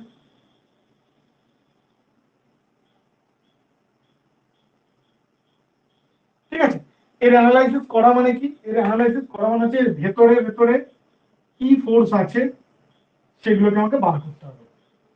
তাহলে কি আমরা জানি অ্যানালাইসিস করা মানে কি? পাতি কথা হচ্ছে এর ভেতরে কোথায় কত ফোর্স আসছে, ঠিক আছে, সেইটা বার করতে হবে। ডিফরমেশন হচ্ছে নাকি, ডিফ্লেকশন হচ্ছে নাকি, সেগুলো বার করতে হবে। এটাই তো মেইন কাজ অ্যানালাইসিস মানে। স্ট্রাকচার অ্যানালাইসিস মানে এগুলো, কোথায় কত স্ট্রেস এলো, কোথায় কত ফোর্স এলো, তার জন্য কোথাও কত ডিফরমেশন হলো নাকি, স্লোপ এলো নাকি, এগুলো বার করাই হচ্ছে স্ট্রাকচারাল অ্যানালাইসিস করা। কোথায় কত মোমেন্ট হলো, হ্যান্ড এলো, ত্যান এলো, এগুলো বার করা। ওকে, যাই হোক, তো এগুলো আমাকে বার করতে হবে। এবার এই বার করাটার শুধুমাত্র মেথডের যে নামগুলো সেগুলো তোমাদের সিলেবাসে আছে। তো আমি অ্যানালাইসিস করি মূলত তিনটে মেথড দিয়ে। একটা হচ্ছে জয়েন্ট, মেথডস অফ জয়েন্ট, ঠিক আছে,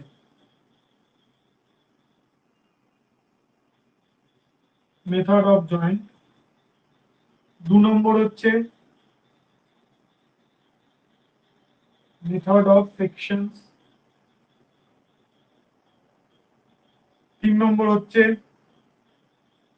গ্রাফিক্যাল মেথড।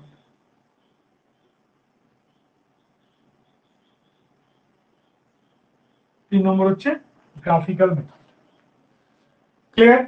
তাহলে method of joint, method of section and graphical method,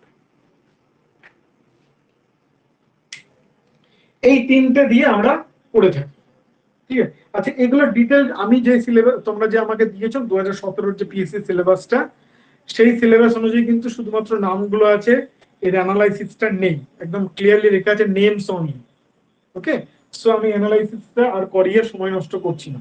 R analysis পরীক্ষাতে তোমরা সাধারণত দেবেও না করতে, ঠিক আছে, সো নট নেসেসারি আর কি। ঠিক আছে, তবে যারা, দেখো, সমস্ত সাবজেক্টের চেয়ে যারা এর জন্য প্রিপারেশন নেবে, এই একটা জায়গায় structural analysis of strength of মেটেরিয়ালেই বিটেক সিলেবাসের থেকে এই সিলেবাসের একটা বিস্তর ডিফারেন্স হয়ে যায়। বুঝতে পারছি? এইখানে কিন্তু এই যারা পড়বে তাদের কিন্তু এই জায়গাটাতে আরো পড়াশোনা স্টার্ট করতে, আরো পড়াশোনা করতে, আরো অনেক কিছু আছে যেগুলো আমাদের পিএসসি যেই জন্য নেই। ঠিক আছে, তাই যারা এই জন্য অনেক কিছু পড়তে হবে। ক্লিয়ার? ওকে, চলো, তাহলে এই হলো ব্যাপার।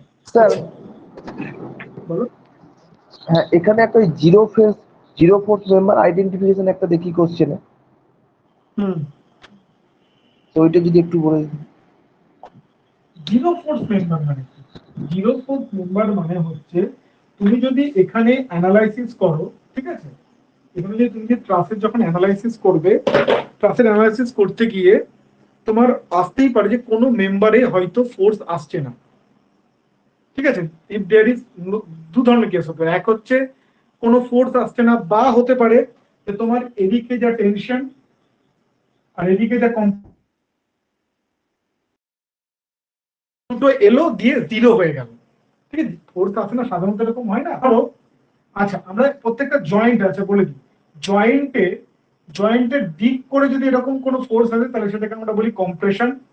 আর জয়েন্টের দূর দিয়ে যাচ্ছে, এটার দিক থেকে যাচ্ছে, তাহলে সেটাকে আমরা বলি টেনশন। জয়েন্টটাকে টানছে, টেনশন, জয়েন্টের দিক করে যাচ্ছে, কম্প্রেশন। ক্লিয়ার? আচ্ছা, এবার এরকম যদি কখনো হয় যে কোনো মেম্বার যেটাতে বেসিক্যালি আইদার যে টেনশন কম্প্রেশন এলো মিলে জিরো হয়ে গেল, বা কোনো এলো না, বা যে মিলে জিরো হয়ে গেল, এই ধরনের মেম্বারকে আমরা বলবো হচ্ছে জিরো ফোর্স মেম্বার। ঠিক আছে, আচ্ছা, তাহলে বলে যে তাহলে ওই মেম্বার যদি জিরো হয়ে যায় তাহলে দরকার কি, মেম্বার রাখার কোনো দরকার নেই। না, ওরকম ব্যাপারটা না, মেম্বার রাখার দরকার না। ওই যে বললাম টেনশন কম্প্রেশন আসছে বাট এসে জিরো হচ্ছে, তাহলে যদি মেম্বারটাকে তুলে নাও তাহলে মেম্বারটা স্টেবিলিটির প্রবলেম হতে পারে। Okay, there can be a problem of stability, ভেঙে পড়তে পারে, বুঝতে পেরেছো তো, এরকম হতে পারে। তো এটাই, এটা ঠিক আছে। আচ্ছা ওকে, আচ্ছা এবার ওই স্টেবিলিটি ইনস্টেবিলিটির জায়গাতে আর ডিটেলে ঢুকছি, ওই জায়গাতে আরো ঢুকছি, চাপ নেই।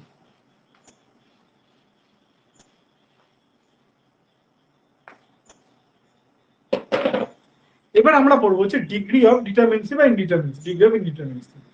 ওকে, আচ্ছা ডিগ্রি অফ ইনডিটারমিনেন্সি বা ডিগ্রি অফ ডিটারমিনেন্সি, এইটার পড়াটার দরকার কি? এইটা পড়াটার দরকার হলো কেন কি একটা স্ট্রাকচার স্টেবল না স্টেবল না এটাকে ফাইন্ড আউট করাটা কিন্তু দরকার। দেখো, শুধু তুমি একটা স্ট্রাকচার ফ্রেম করলে, তুমি একটা স্ট্রাকচারকে ফ্রেম, আচ্ছা ফ্রেম আমরা পড়ছি হচ্ছে ফ্রেমে ঢুকলাম। এই যে পড়াশোনাটা করছি সেটা হচ্ছে ফ্রেম নিয়ে মেনলি পড়বো, বা এমনি স্ট্রাকচার মেমোরিও পড়বো, মূলত ফ্রেমকে দেখবো। আচ্ছা, তো ধরো একটা তুমি স্ট্রাকচার বানালে, একটা ফ্রেম বানালে, ঠিক আছে, একটা ধরো ফ্রেম বানালে, এবার কি হতে পারে, এই ফ্রেমটা সঠিকভাবে দাঁড়িয়ে থাকতে পারে, আবার ভেঙে পড়তেও পারে। সঠিকভাবে দাঁড়িয়ে থাকতে পারে,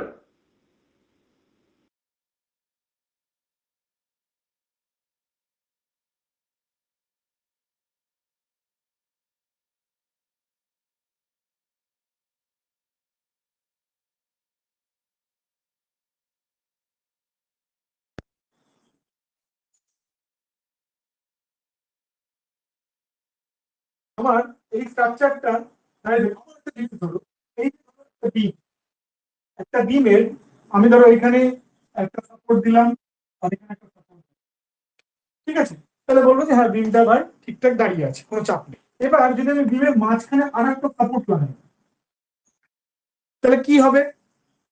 হ্যাঁ মানে ধরো আগে আমি যখন সাপোর্ট ছিল না, এখানে একটা লোড দিলাম, এখানে একটা লোড, এবার আমি করলাম কি, বিমটাকে আর একটা এক্সটার্ন সাপোর্ট,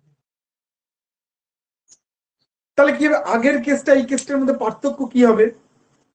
তুমি বলতে পারো যে এই ক্ষেত্রে এই যে এক্সট্রা মাঝখানে একটা সাপোর্ট দেওয়ার জন্য বিমটা কি হলো, আরো বেশি স্টেবল হলো, বা আরো বেশি লোড বহন ক্ষমতা বাড়লো পাতিগত, তার সাথে সাথে স্টেবলও হলো। ঠিক আছে, কেন কি একটা এত বড় স্প্যান, তার মধ্যে যদি এত লোড দাও তাহলে কি হতে আরো বেশি ডিফর্ম করে দিতে পারে, স্টেবিলিটি নষ্ট হয়ে যেতে পারে, যেহেতু সিম্পলি সাপোর্টেড বিম আছে।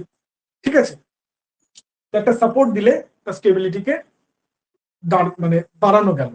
তো এই যে একটা স্ট্রাকচার স্টেবল না স্টেবল না, ওকে, একটা স্ট্রাকচার স্টেবল না স্টেবল না সেইটাকে নির্ধারণ করার জন্য এই ইনডিটারমিনেন্সি, ডিটারমিনেট স্ট্রাকচার না ইনডিটারমিনেট স্ট্রাকচার, এই দুটোর ভাগ করা হয়।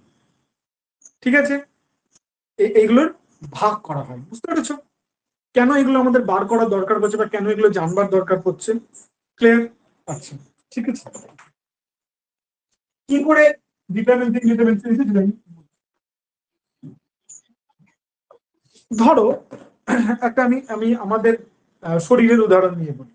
ওকে, একটা মানুষ, আমাদের যেমন শরীর ঠিক আছে বলে তুমি বুঝতে পারছো না, যদি মনে দেখেছো কান, কান এই যে কান, অনেকের হতো না কান কেটে নিত আগেকার দিনে, বা অনেক সময় ধরো কান কেটে গেল, কোনো অ্যাক্সিডেন্টে হলো কেটে গেল, বা কিছু হলো কেটে গেল, তোমারও যদি কান যদি কেটে দেওয়া হয় তাহলে কি হবে জানো? তুমি হাঁটতে পারবে না ঠিক করে, তোমার স্টেবিলিটি বিগড়ে যাবে। ওকে, বা তোমার যদি ধরো হঠাৎ করে তোমার গাজান করে একটা হাত কেটে দেওয়া হলো, বা তোমার একটা পা কেটে দেওয়া হলো, তাহলে কি হবে? তুমি কিন্তু হাঁটতে পারবে। কেন হাঁটতে পারবে না? কেন কি আমাদের যে বডিটা আছে না, এই বডির যে শেপটা আছে, যেরকম করে ভগবান বানিয়েছে, এই শেপটা ইটসেলফ আমাকে জিওমেট্রিক্যালি একটা স্টেবল ফিগার দিচ্ছে, মানে আমি স্টেবল ভাবে দাঁড়িয়ে থাকতে পারছি। ওকে, এই পুরো জিনিস আমাকে যে স্টেবল ভাবে দাঁড়িয়ে থাকতে আমার সবকটা জিনিস ঠিক ঠিক লাগবে, যা আমাকে দিয়েছে ভগবান সবকটা জিনিসই লাগবে। এবার এখান থেকে তুমি একটা পা সরিয়ে দিলে তাহলে কি হবে? এক পায়ে দাঁড়ানোটা উইল বি ডিফিকাল্ট, ইনস্টেবল হয়ে যাবে। ওকে, এবার দেখো এই যে যখন আমি এই যে আমার যে সঠিকভাবে দাঁড়িয়ে থাকার জন্য, ঠিক আছে, আমার বডির মধ্যে যে পার্টস আছে, আমার যে টোটাল যে পার্টস গুলো, সেগুলোর একটা স্পেসিফিক ওরিয়েন্টেশন লাগছে, সেই কারণে আমি দাঁড়িয়ে থাকতে পাচ্ছি। ওকে, ঠিক আছে। এই এই জিনিসটাকে বলছে যে আমার, এটাকে আমি বলবো কি, এটা আমার নিজস্ব ব্যাপার, ঠিক আছে। এই নিজস্ব কারণ যে জন্য আমি স্টেবল ভাবে দাঁড়িয়ে থাকতে পারছি। আবার একটা জিনিস ব্যাপার, ধরো আমার পা কেটে দিলাম, তাহলে আমি নিজে দাঁড়িয়ে থাকতে পারছি না, এবার আমি এখানে একটা সাপোর্ট মেরে দিলাম, ধরো আমি এক্সট্রা একটা ওই যে হয় না ওইগুলো নিয়ে নিলাম বগলের মধ্যে নিয়ে, যেটা এরকম করে সাপোর্ট দেয়, যাদের পা নেই তারা ইউজ করে, কি নাম বলো আমি বুঝতে পারছি, মনে নেই, সেটা নিয়ে নিলাম, যেটা আমাকে এক্সট্রা করে একটা সাপোর্ট দিল, ঠিক আছে। মানে এটা ক্ষেত্রে কি হলো, externally a support is provided to make me stable, আমাকে স্টেবল করার জন্য সাপোর্ট দেওয়া হলো, যাতে আমি স্টেবল হলাম। ক্লিয়ার? ঠিক আছে। এই কেন বললাম এই গল্পটা, এই গল্পটার ব্যবহার আসছে স্ট্রাকচারের ক্ষেত্রেও, এই এই জিনিসটাই হয়, স্ট্রাকচারের ক্ষেত্রেও এই জিনিসটাই হয়। এবার এই এই গল্পটার ব্যবহার পরে আসছে। স্ট্রাকচারকে মূলত আমরা মানে স্টেবিলিটির উপর দাঁড়িয়ে দুভাবে ভাগ করি। একটা প্রথমে আমরা করি হচ্ছে ডিটারমিনেন্ট। আচ্ছা,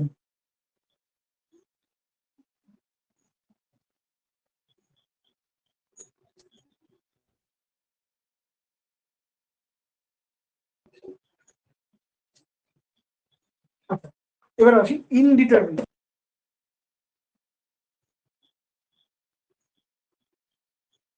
ইনডিটারমিনেন্সি মানে হচ্ছে, ইনডিটারমিনেন্সি মানে হচ্ছে আমাদের কাছে প্রত্যেকটা স্ট্রাকচারকে সলভ, প্রত্যেকটা স্ট্রাকচারের অ্যানালাইসিস করার জন্য, অ্যানালাইসিস করা মানে কি, আগে দেখেছি যে এই একটা ডিম, এই ডিমের উপর একটা লোড এলো, এটা বললাম যে এটা বিমটাকে অ্যানালাইসিস করে। বিমটাকে অ্যানালাইসিস করা মানে কি, প্রথমে আমাদেরকে প্রথম কাজটা কি, এখানে কত রিয়াকশন ফোর্স এলো, এখানে কত রিয়াকশন ফোর্স, এটাকে আমাকে বার করতে হবে, এটা আমাদের ফার্স্ট কাজ। অর্থাৎ প্রথম কাজ হচ্ছে আমাকে, আমি কত লোড চাপাচ্ছি সেটা আমরা জানি, তাহলে ফার্স্ট কাজ কি হয় এখানে, তার জন্য এখানে কতটা রিয়াকশন ফোর্স আছে দেখো, ভালো করে খেয়াল করে দেখো, এসএফডি করো, বিএমডি করো, ফার্স্ট কাজ সবকিছুতে প্রথম কাজ কি হতো, আমাদেরকে আরএআরবি বার করতে হবে, মানে রিয়াকশন ফোর্স বার করতে হবে। ক্লিয়ার? তাহলে এই রিয়াকশন ফোর্স গুলো যদি না বার করতে পারো, তাহলে কিন্তু আমরা স্ট্রাকচার অ্যানালাইসিস এগোতেই পারবো না। পারবো কি? পারবো না। ঠিক আছে। এবারে এই রিয়াকশন ফোর্স গুলোকে আমরা বার করি কি দিয়ে? ওই যে বললাম স্টেবিলিটির কন্ডিশন দিয়ে, মনে আছে আমরা বলেছিলাম স্টেবিলিটি ইকুইলিব্রিয়ামে থাকা, স্ট্রাকচার স্টেবল ইকুইলিব্রিয়ামে আছে, এটা ধরে নিয়েই কিন্তু আমরা এখানে মোমেন্ট জিরো করলাম, মনে আছে? সেই স্টেবল ইকুইলিব্রিয়াম মানে কি? স্টেবল ইকুইলিব্রিয়াম মানে, এটা 2D স্ট্রাকচার, তো 2D স্ট্রাকচার স্টেবল ইকুইলিব্রিয়াম মানে হচ্ছে, আমরা বলেছিলাম সামেশন অফ m0, জেড ডিরেকশনে হবে, summation of f0, summation of fy0। ঠিক আছে। এই তিনটে ছিল আমাদের স্টেবল ইকুইলিব্রিয়াম কন্ডিশন। কি ছিল? স্টেবল ইকুইলিব্রিয়াম কন্ডিশন কার জন্য? না 2D এর জন্য, 2D স্ট্রাকচারের জন্য, মানে প্লেন স্ট্রাকচারের জন্য। ঠিক আছে। এই ছিল আমাদের stable equilibrium condition.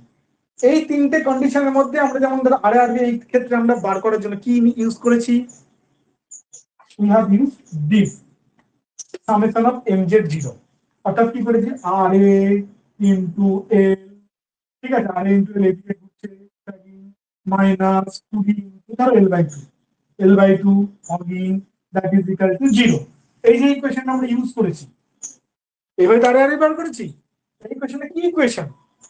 Summation of moment সব জিরো করেছি, summation of moment about this point is 0, তাহলে উই আর ইউজিং দিস। ঠিক আছে, বুঝতে পেরেছো? আবার যখন শিয়ার ফোর্স এর যখন বার করেছিলাম, তখন এইটা মাইনাস এইটা ইকুয়াল টু 0 করেছিলাম, মনে আছে?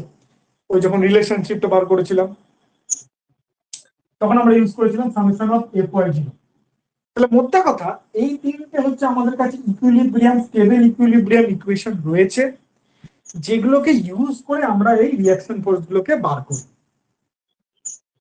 ওকে, ঠিক আছে। এইবার ভালো করে বুঝো, ইনডিটারমিনেট স্ট্রাকচার মানে হচ্ছে সেই স্ট্রাকচার, ইনডিটারমিনেট স্ট্রাকচার মানে হচ্ছে সেই স্ট্রাকচার যেখানে আমাদের যে আমাদের কাছে যে ইকুইলিব্রিয়াম ইকুয়েশন গুলো আছে, যেমন এক্ষেত্রে পুরীর ক্ষেত্রে তিনটে, তার চেয়ে যখন আমার নাম্বার অফ এই যে রিয়াকশন ফোর্স যেগুলো আননোন,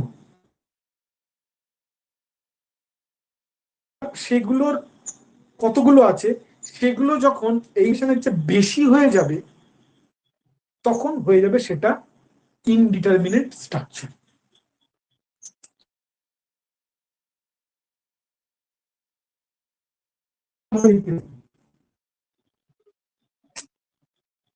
একটা ফিক্সড,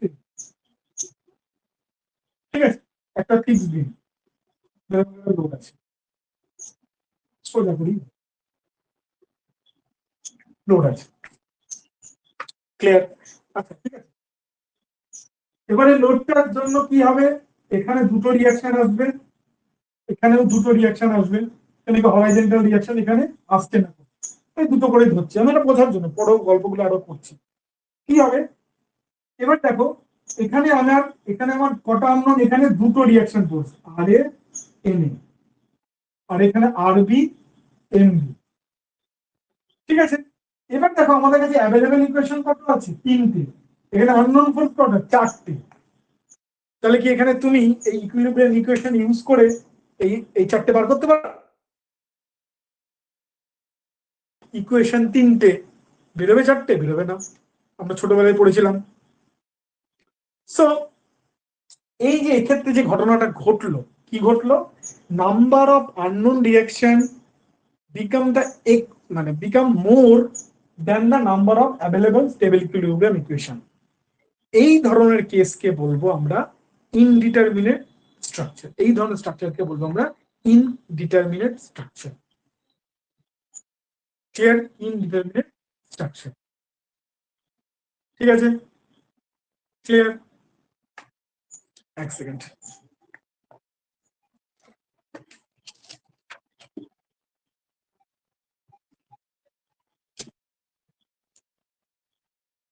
ঠিক আছে।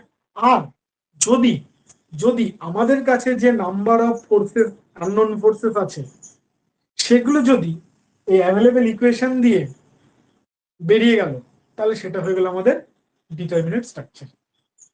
ক্লিয়ার? ডিটারমিনেট স্ট্রাকচার হয়ে গেল, বুঝতে পেরেছো? ক্লিয়ার? আচ্ছা, নাও স্ট্রাকচার যত ইনডিটারমিনেট হবে, এটা একটা কনক্লুশন, স্ট্রাকচার যত ইনডিটারমিনেট হবে, মানে এই একটা স্ট্রাকচার, এটা একটা বুঝতে পারলে এটা ইনডিটারমিনেট স্ট্রাকচার, আর একটা স্ট্রাকচার সিম্পলি সাপোর্টেড বিম, ঠিক আছে, সিম্পলি সাপোর্টেড বিম, তাহলে এখানে একটা একটা রিঅ্যাকশন, এখানে একটা রিঅ্যাকশন, রোলার সাপোর্ট। ওকে, এবার তুমি আমাকে একটা কথা বলো, দুটোতেই আমি 20 কিলোনিউটন লোড চাপিয়েছি, তোমার দেখে কি মনে হচ্ছে কোন বিমটা বেশি স্টেবল? কোন বিমটা বেশি stable? Definitely the answer will be this, এটা বেশি স্টেবল। একটু আগে যে আমরা বললাম এই বিমটা, এই বিমটার ক্ষেত্রে ধরো আমি এখানে আরেকটা আমি চাপিয়ে দিলাম, আরেকটা আমি সাপোর্ট দিলাম, আগে দুটো ছিল এখন তিনটে ছিল, তিনটে হয়ে গেল, আরেকটা আমি লাগিয়ে দিলাম এখানে, আরেকটা আমি এখানে লাগিয়ে দিলাম, তাহলে আগে দুটো ছিল এখন আরো মাঝখানে তিনটে দিলাম, তাহলে প্রত্যেকটা যদি একটা করে রিয়াকশন ফোর্স হয়, তাহলে কটা হবে, টোটাল 5টা রিয়াকশন ফোর্স হবে, তাহলে রিয়াকশন ফোর্স হবে 5টা, আর আমাদের কাছে ইকুয়েশন আছে তিনটে, তাহলে বুঝতেই পারছো তিনটে দিয়ে 5টা সলভ করা যাবে না, 5টা আননোন বেরোবে না, তাহলে এটা একটা ইনডিটারমিনেট স্ট্রাকচার। এবার খেয়াল করে দেখো, প্রথমে যখন দুটো ছিল, মানে তিনটে ছিল না, তখন দুটো ছিল আর তিনটে ছিল ইকুয়েশন, সুন্দরভাবে বেরিয়েছিল, মানে ডিটারমিনেট ছিল। কিন্তু যত আমি সাপোর্ট বাড়াতে শুরু করলাম, কি হলো, আমার রিয়াকশন ফোর্স বাড়তে শুরু করলো, রিয়াকশন ফোর্স যতগুলো বাড়তে শুরু করলো, তার সাথে সাথে ইনডিটারমিনেন্সির দিকে স্ট্রাকচার যেতে শুরু করলো, স্ট্রাকচার কি করলো, ইনডিটারমিনেন্সির দিকে যেতে শুরু করলো। স্ট্রাকচার যত ইনডিটারমিনেন্সির দিকে যেতে শুরু করলো, ভালো করে খেয়াল করে দেখো তো, যখন এই তিনটে ছিল না, তখন স্ট্রাকচারটা বেশি স্টেবল ছিল নাকি তিনটে দেওয়ার ফলে এই বিমটা আরো বেশি স্টেবল হলো? আনসার উইল বি, যত তুমি সাপোর্ট দেবে তত বিম স্টেবল হবে। স্প্যান কমে যাচ্ছে, ছোট ছোট স্প্যান হয়ে যাচ্ছে, তাহলে আরো বেশি স্টেবল হবে। মানে একটা ব্রিজে ধরো তুমি এ পাশে একটা সাপোর্ট দিয়েছো, এ পাশে একটা সাপোর্ট দিয়েছো, তুমি মাঝখানে আরো দুটো দিয়ে দাও, তাহলে কি ব্রিজটা ভালো হলো না, আরো মজবুত হলো? তাহলে যত সাপোর্ট আমরা দেব তত কি হচ্ছে, ইনডিটারমিনেসির দিকে স্ট্রাকচার যাচ্ছে, কিন্তু তার স্টেবিলিটি কিন্তু বাড়ছে। কি হচ্ছে, স্টেবিলিটি বাড়ছে। ক্লিয়ার?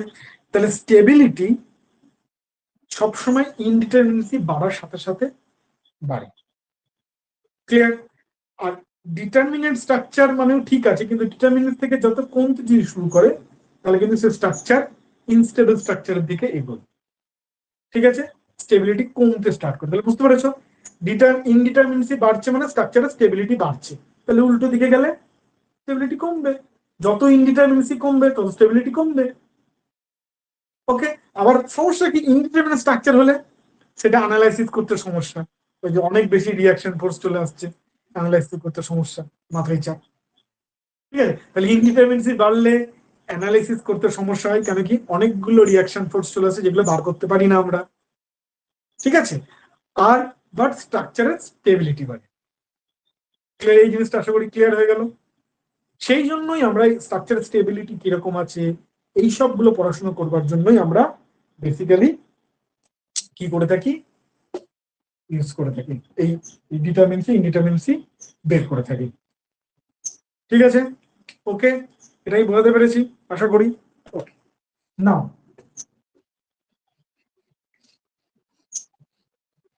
এই ইনডিটারমিনেন্সি মূলত দুটো ধরনের হয়। ইনডিটারমিনেন্সি মূলত দু ধরনের হয়। ইনডিটারমিনেন্সি দু ধরনের হয়।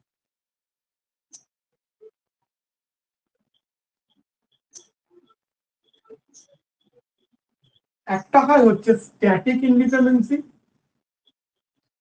একটা হয় হচ্ছে কাইনেমেটিক ইনডিটারমিনেন্সি। স্ট্যাটিক ইনডিটারমিনেন্সি আর কাইনেমেটিক ইনডিটারমিনেন্সি। ঠিক আছে, আচ্ছা, স্ট্যাটিক ইনডিটারমিনেন্সি মানে হচ্ছে, স্ট্যাটিক ইনডিটারমিনেন্সি মানে হচ্ছে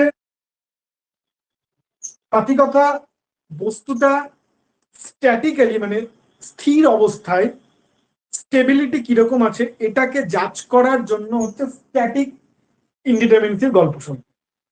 আর বস্তুটা কাইনেমেটিক মানে কি, কাইনেমেটিক মানে হচ্ছে দেখো স্টেবল থাকে এক জিনিস, আর আমি মানে নড়াচড়া করা এক জিনিস। আমি স্টেবল থেকেও নড়াচড়া করতে পারি, যেমন একটা মানুষ হাঁটছে, ঠিক আছে, আমি স্টেবল আছি বাট আমি নড়াচড়া করছি।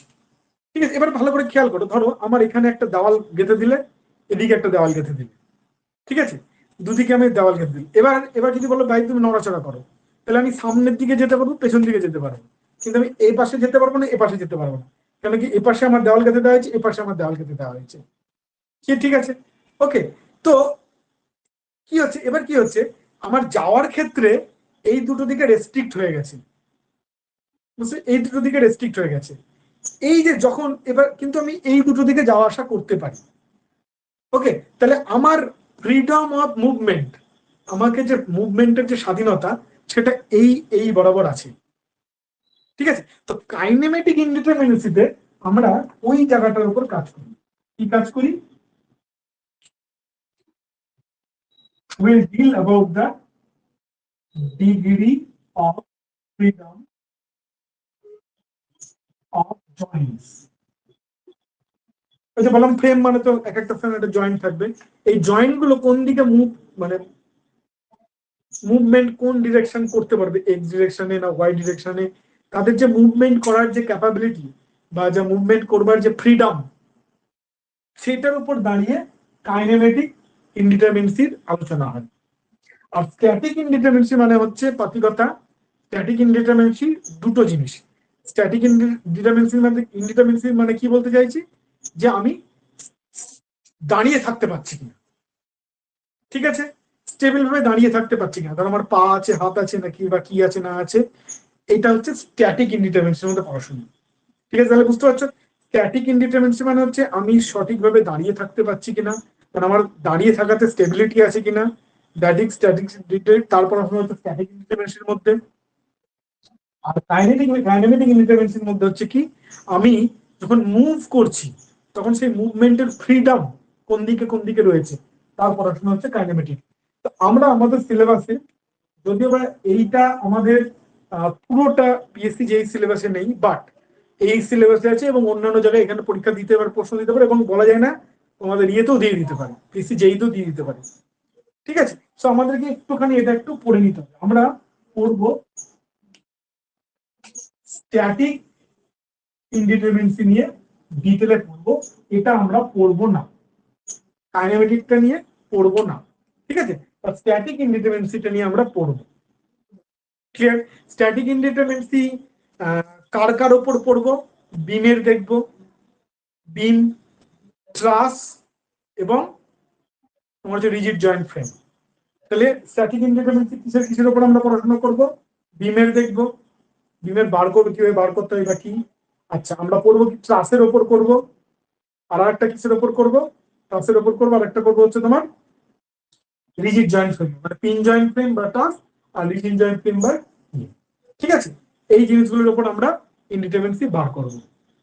ক্লিয়ার? ঠিক আছে। আচ্ছা, আজকের ক্লাসটাই আমি এইটা আর মানে আরো অনেকটা পড়াতে হবে, ঠিক আছে, মানে এইগুলো বার করা এটা একটুখানি পড়া, তো এটা যদি আমি এখন করতে যাই শেষ করতে পারবো না। Okay, so I have to take one more class. এটাকে কমপ্লিট করার জন্য আমাকে আরো একটা ক্লাস লাগবে। ওকে, আরো একটা ক্লাস লাগবে।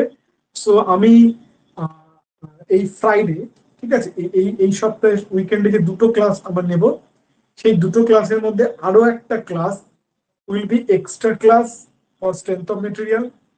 আরো একটা class strength of material extra class হবে। আর নেক্সট সানডে থেকে, ঠিক আছে, সানডেতে যে ক্লাসটা হবে সেইখান থেকে আমি আরসিসি স্টার্ট করব। ঠিক আছে, সেখান থেকে আমি আরসিসি স্টার্ট করব। তাহলে নেক্সট স্যাটারডে ক্লাসটাও কিন্তু আমাদের স্ট্রাকচারের উপর যাবে।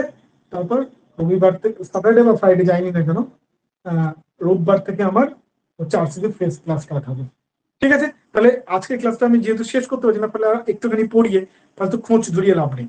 ফ্রেশ মাইন্ডে আমরা নেক্সট যে ক্লাসটা করবো একদম শুধু ইনডিটারমিনেন্সি বার করাটা খুব ভালো করে শিখবে, এমন করে শিখানো যাতে কোনো সমস্যা না হয়, যেরকম যত ধরনের দিই। ঠিক আছে, সো নেক্সট ক্লাসটায় আমরা এটা করবো, that will be extra class. ঠিক আছে, অ্যান্ড সানডে আমাদের নিউ শুরু হচ্ছে। নিউ ক্লাসে যারা জয়েন করতে চাও তোমরা জানো বেটার যে কি করতে হবে, চটপট সেটা করে দাও। আমি অলরেডি এনরোলমেন্ট স্টার্ট হয়ে গেছে ওখানে। ঠিক আছে, আমি অনেককে ক্লাসরুমে লিঙ্ক দিয়ে দিয়েছি, যারা এখনো করোনি চটপট করে ফেলো। ওকে, সানডে থেকে আরসিসি ক্লাস স্টার্ট হবে, আর এই ক্লাসটা আমি আরেকটা ক্লাস নিয়ে এন্ড করবো। তাহলে আমাদের সামনের সপ্তাহে আরসিসির একটাই ক্লাস হবে। ঠিক আছে, এবং ওটারও 8-9 যেরকম হয় হিসেব সেটা চলবে আমার। ঠিক আছে, তাহলে আমি স্ট্রেংথ অফ মেটেরিয়াল তাহলে দুটো ক্লাস এক্সট্রা হলো, আরো একটা ক্লাস আমরা এক্সট্রা নেব। ওকে, চলো, টাটা।